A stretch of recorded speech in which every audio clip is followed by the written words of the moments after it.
Olá pessoal, mais uma vez gravando vídeo aqui no canal e hoje, como prometido no vídeo anterior, eu vou fazer uma avaliação mais longa da obra Judas o Obscuro, do Thomas Hardy.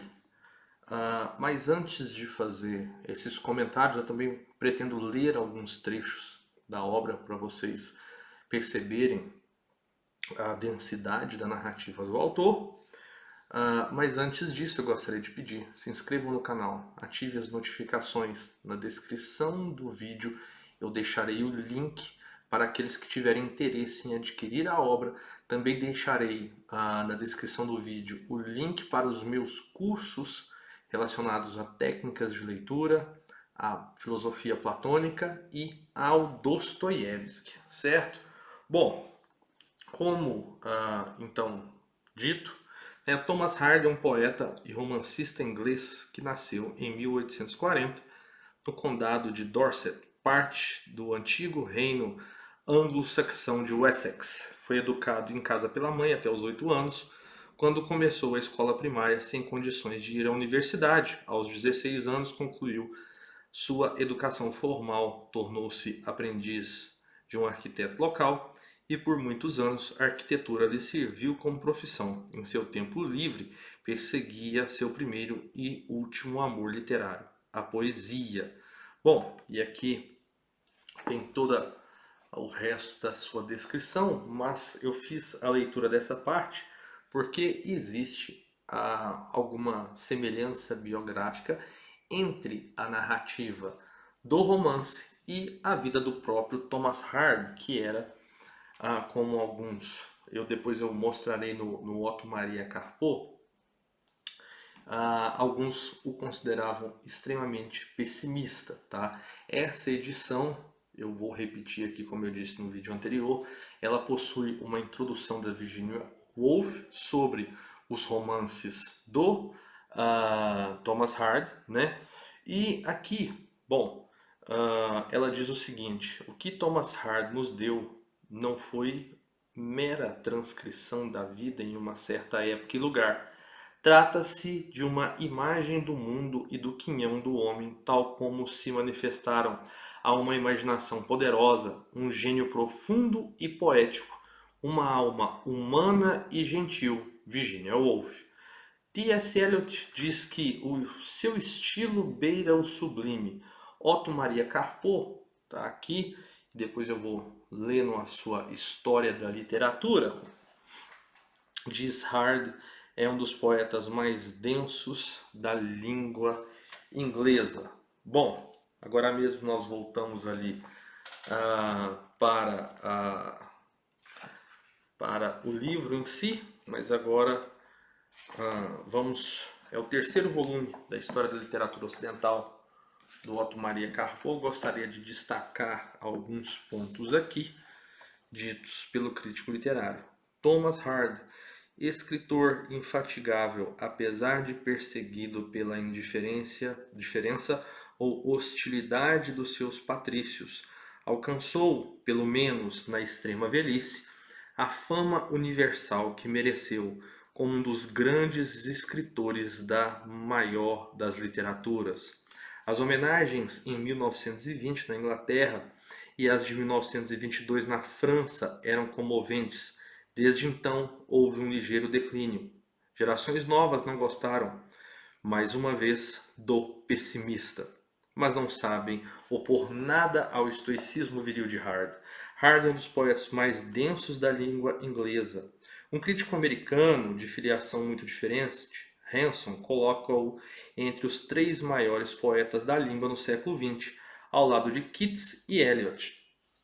O Carpo ainda vai dizer o seguinte: decididamente não era cristão, porque não acreditava no amor de Deus. Contudo, tem algo de preacher, de seita, viajando de aldeia para aldeia, advertindo os pecadores e consolando os infelizes. Até tem um ponto muito interessante, que é o momento onde o Judas, mais ao final da narrativa, faz um discurso, que eu pretendo ler pelo menos um trecho aqui. Eu separei alguns pontos. Quanto aos motivos, responsabilizou o demiurgo, aqui é claro, demiurgo num sentido platônico, que constituíra tão mal o universo, não responsabilizou os homens pelos atos que cometem fatalmente impelidos pelo instinto, inatos e punidos pela coletividade estúpida, mas sentia intensamente com as vítimas, sobretudo com as mulheres, vítimas do instinto sexual do homem, e com os pequenos intelectuais perdidos na incompreensão do ambiente rústico. Confirmam isso seus personagens representativos, Tess e Jude. Bom, deixa eu ver. Ele vai dizer: as histórias de Hardy que ele contou não constituem uma leitura agradável. Sedução, assassinato, suicídio são temas habituais, e eu ainda acrescentaria aqui que especificamente nessa obra, que é a única que eu conheço do Hardy, tem a questão do casamento e divórcio, tá? Bom, eu acredito que dessas partes é interessante porque o professor Olavo de Carvalho incansavelmente salientou que a forma que ele fazia de selecionar suas leituras, o seu programa de leitura para a vida toda, é pegar a história da literatura ocidental do Otto Maria Carpo, e qualquer autor que ele tenha dedicado mais de uma página deveria ser colocado no seu rol de leituras. Então o Hardy possui bem mais, né? Aqui eu fiz apenas uma seleção que está mais relacionada aos temas tratados no Judas o Obscuro, né? Mas há uma série de outros pontos que o Carpo aponta no estilo, nos temas tratados pelo Hardy, tá? Essa edição aqui é uma tradução do Otávio de Faria, uma tradução que muitos diriam que é arcaica, não sei se arcaica, mas ela é mais elaborada, né? Porque as pessoas hoje têm essa tendência a ligar o arcaico a algo ruim, mas eu vejo como algo bom, né? Um vocabulário rico e articulado seguindo o do próprio autor, né?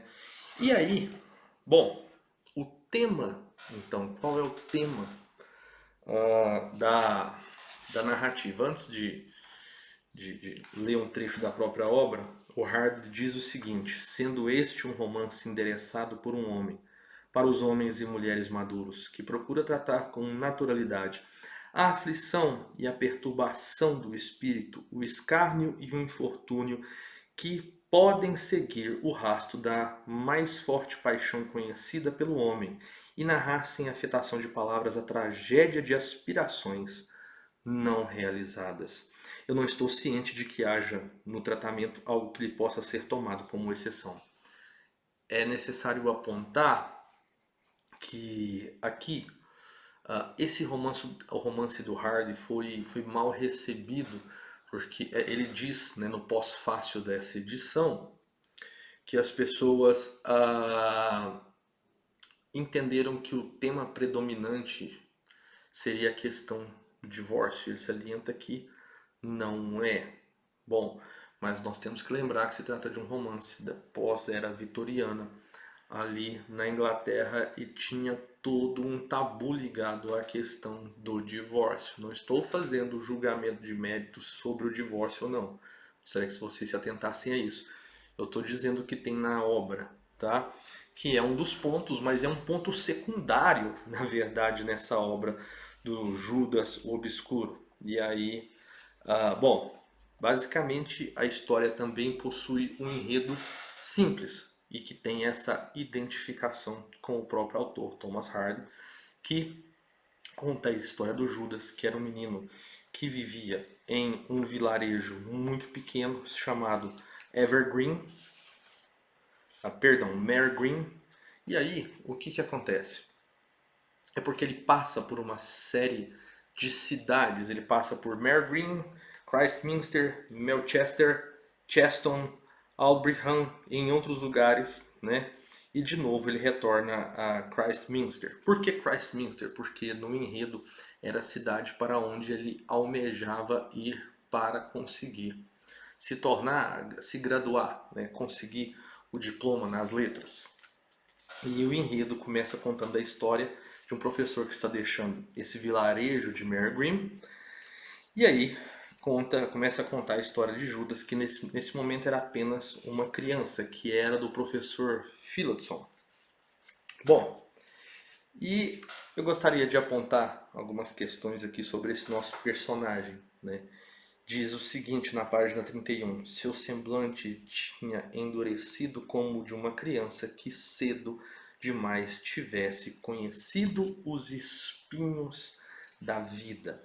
Esses espinhos da vida decorriam do fato de que ele era criado por sua tia-avó e os seus pais haviam falecido. Então, ali, a tia, aqui na página 33, diz o seguinte: teria sido uma bênção para esse pobre ser inútil se Deus Todo-Poderoso o houvesse levado junto com o pai e com a mãe. E aí ali ele é criado pela sua tia e acaba tendo essas pretensões, e ali no início ele é enganado por uma espécie de médico, de curandeiro regional que promete a ele umas gramáticas sobre latim e grego, mas que ele acaba nunca arrumando para o Judas essas gramáticas, e ele vai pedir para esse professor, que é o Phillotson, acredito que essa seja a pronúncia correta, que é o professor que está no começo dessa primeira cena, que está indo embora porque esse professor era uma referência intelectual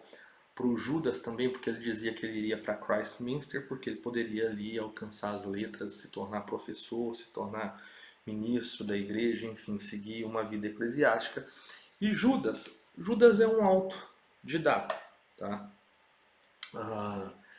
Que com todo o seu esforço e dificuldades relacionadas ao autodidatismo, nesse primeiro momento ele não se deixa vencer pelas dificuldades e tenta ali adquirir os seus estudos, né? Nas letras clássicas, né? Latim e grego. Tem um trecho aqui que eu separei para ser lido, para vocês poderem saborear aí a forma da escrita do Hardy. Diz o seguinte: seu pai e sua mãe não se entendiam bem e se separaram. Foi de volta do mercado de Alfredson. Você, nessa época, era um bebê. Isso aqui sendo narrado para ele. Na colina perto do celeiro da casa escura que tiveram a última briga e se separaram de uma vez. Sua mãe morreu pouco depois. Em poucas palavras, ela se afogou.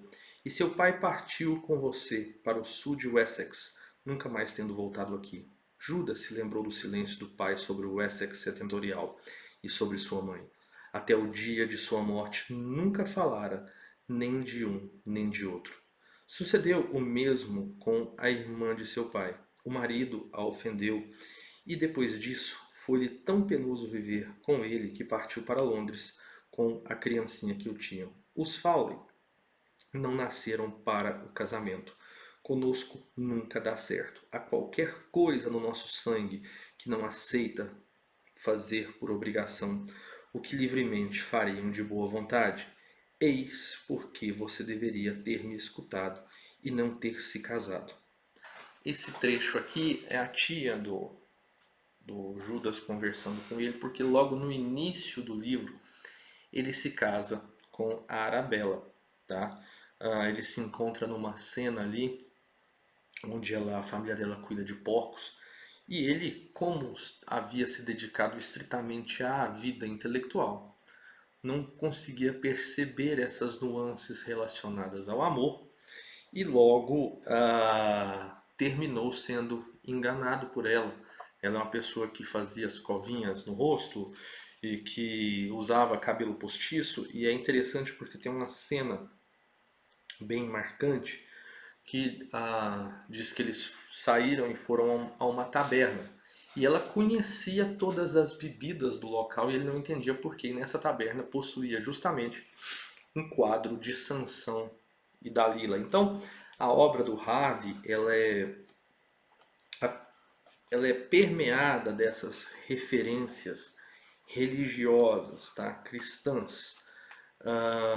Só que, no decorrer do romance, ele acaba também descobre a sua tia ter uma parte da família que eles não não tem tanto contato, e aí ele possui uma prima que é chamada Sue, e ele vai para Christminster, né? Depois ele como o Hardy é arquiteto, mas Judas acaba aprendendo o ofício de esculpir pedras, né? Fazer lápides, fazer inscrições, que a Sue acaba o ajudando porque ela é uma ilustradora, certo? E aí, durante esse meio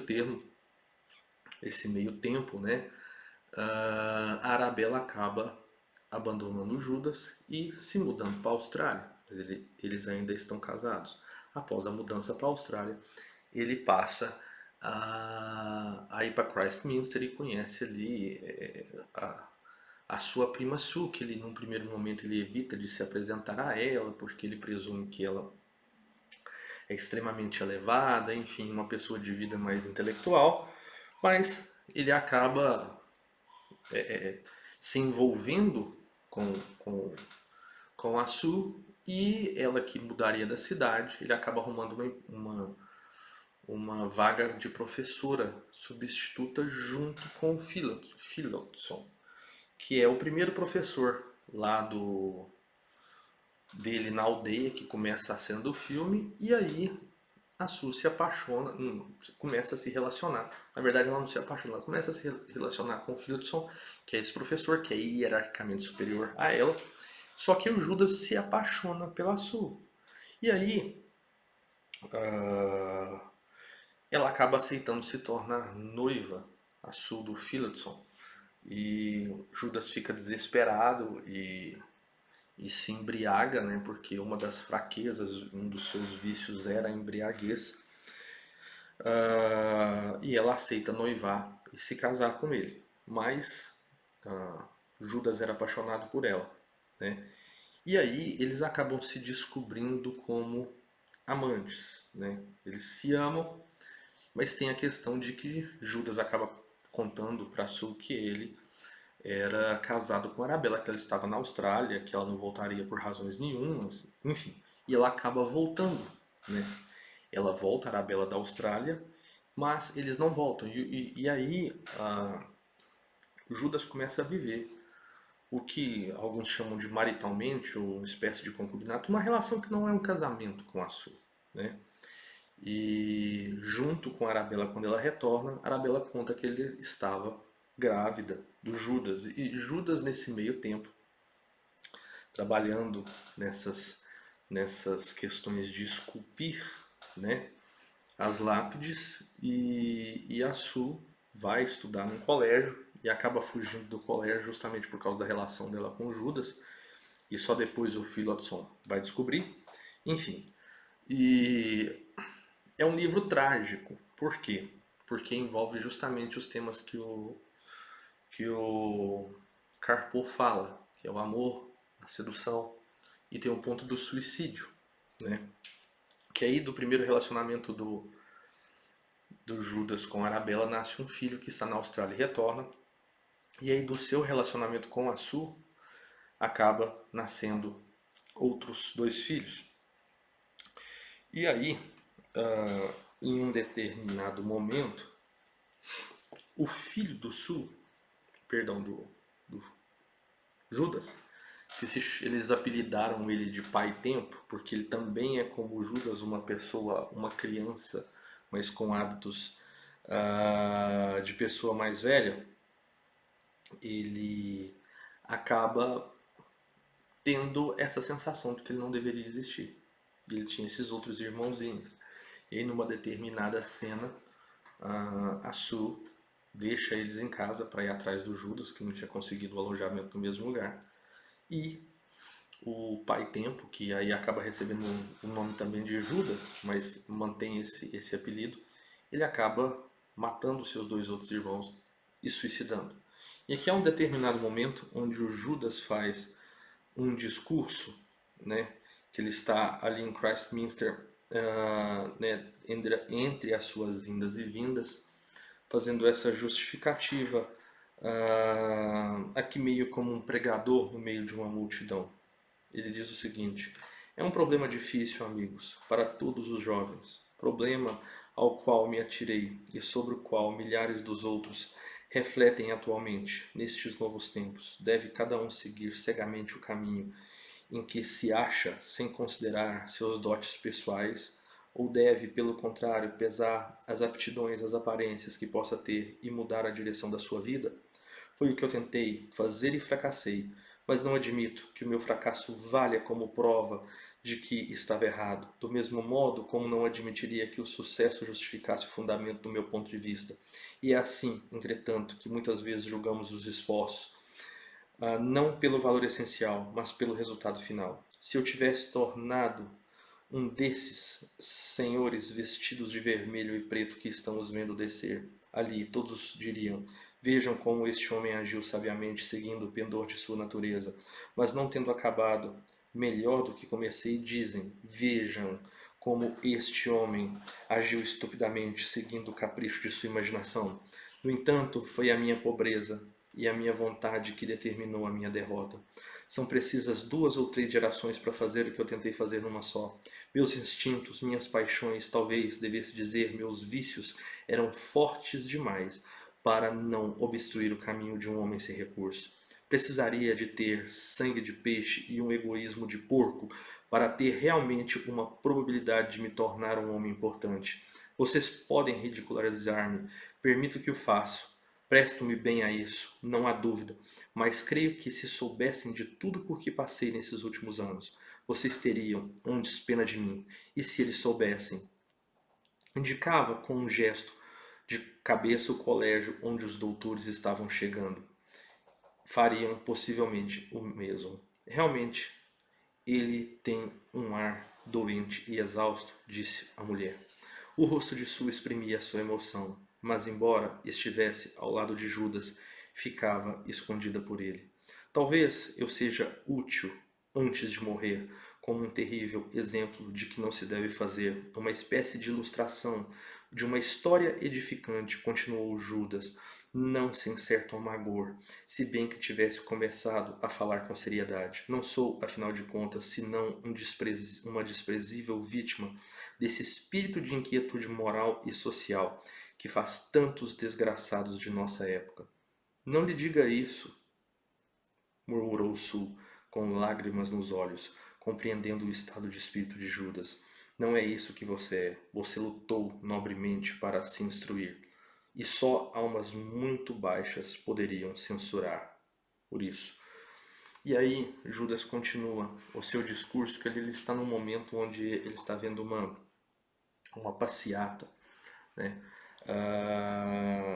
E aí ele acaba, as pessoas comentam sobre uma inscrição em latim, e aí era estranho, né, um escultor saber latim.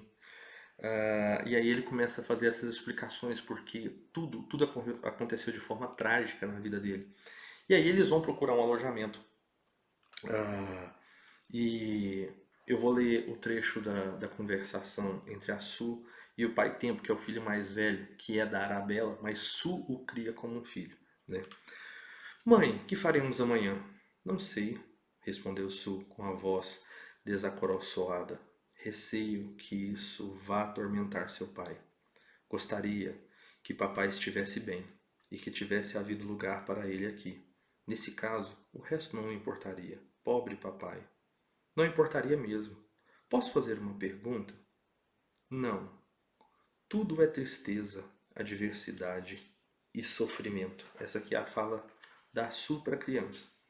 Papai foi embora para nos deixar, a nós crianças, um quarto, não foi? Em parte.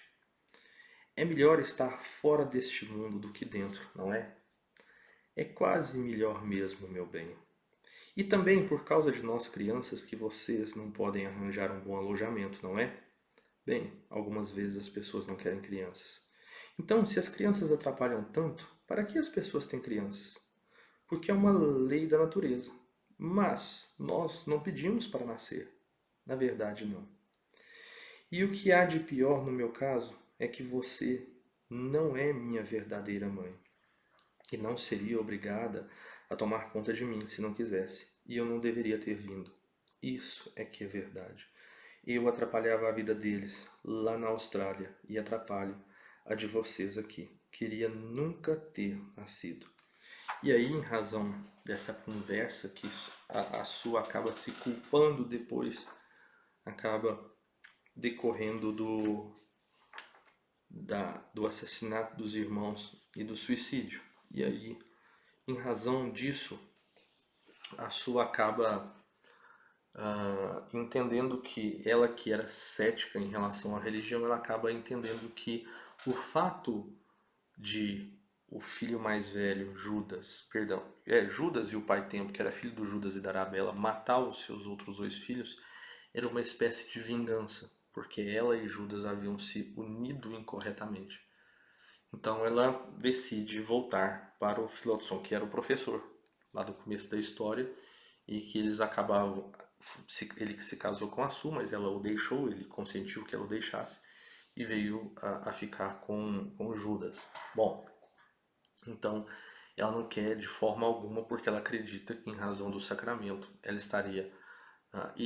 Ocorreu o processo de divórcio normalmente, então ela decide voltar, porque, como houve o sacramento, ela deveria se casar novamente por uma segunda vez com a Filósofo. E ele acaba se casando. E a Arabella, que tocou a vida dela, né, com um taberneiro, esse marido acaba morrendo. E ela tenta, de alguma forma, reconquistar o Judas e o embebeda. E faz com que ele realmente volte a se casar com ela. Então voltamos àquele status. E aí, no final da história, né? Bom, gente, eu quero pôr um ponto aqui que é o seguinte: não é o fato de haver spoiler sobre o livro que dispensa a leitura do livro, porque a narrativa é esplêndida, né? Então é só um ponto que as pessoas às vezes reclamam dos vídeos. Bom, aqui eu tô só delineando a unidade da obra com os principais pontos. Então, Judas acaba morrendo e a Su acaba ficando com Philodson, né? Eu vou ler aqui, inclusive, a última parte do livro, que vai dizer o seguinte. Aqui é uma viúva que era amiga da família Senhora Eldrin, que está conversando com a Arabella, que fez o Judas novamente se casar com ela. E aí ela abandona o Judas morto, né, e vai tocar a vida dela com outros homens e tal. E aí pergunta: Judas lhe perdoou? Que eu saiba, não. Coitadinha. É de esperar que tenha achado perdão em algum outro lugar. Diz ela que encontrou paz, enfim. Aqui se refere a Su. Pode jurar isso de joelhos sobre a Santa Cruz que traz ao pescoço. Tornar a jurá-lo até ficar rouco. Mas não é verdade, disse Arabella. Nunca mais achou paz, desde que saiu dos braços dele. Ou seja, diz que Su saiu dos braços de Judas. E nunca mais há de achá-la, enquanto não estiver como ele está agora. Enfim. Então, dá para fazer uma série de paralelos, porque se nós compararmos Judas como essa pessoa que tem pretensões intelectuais e, infelizmente, por questões adversas à vida, ele não a encontra. Então tem essas contraposições, né, entre o amor que ele tem pela Su e a atração que ele acaba tendo também pela Arabella, que é a primeira pessoa com quem ele se casa, a primeira mulher com quem ele se casa. Quando eu li essas partes e pensei numa comparação entre as duas Afrodites que Platão fala no discurso lá no seu banquete, em que é uma Afrodite material, carnal, que seria a que estaria ligada à Arabella, e a Afrodite Urânia, que é aquela Afrodite sublime, que era essa ligação em que Judas tinha com Su, né? E aí Platão vai dizer que o Eros quer procriar no belo, que ele começa no carnal e se eleva até o espiritual. Então que o amor começa no corpo, mas que passa então para a alma. Então o corpo, o amor do belo e a atração corporal é só um trampolim para que você possa chegar ao amor espiritual. Então, quando eu li essas duas personagens e a contraposição delas na mente de Judas eu também pensei nisso, essas duas ligações diferentes, que era com Su mais intelectual, a ponto de se entregar a todos os seus caprichos, e Arabella era sempre esse amor mais vulgar. Enfim, há uma série de pontos que poderiam ser abordados, né? Nós já estamos num vídeo de 30 minutos, mas é basicamente isso, e eu acredito que seja muito interessante a quem goste de romance com essa tônica ler o Thomas Hardy. Então espero que vocês tenham gostado. Um abraço e até a próxima.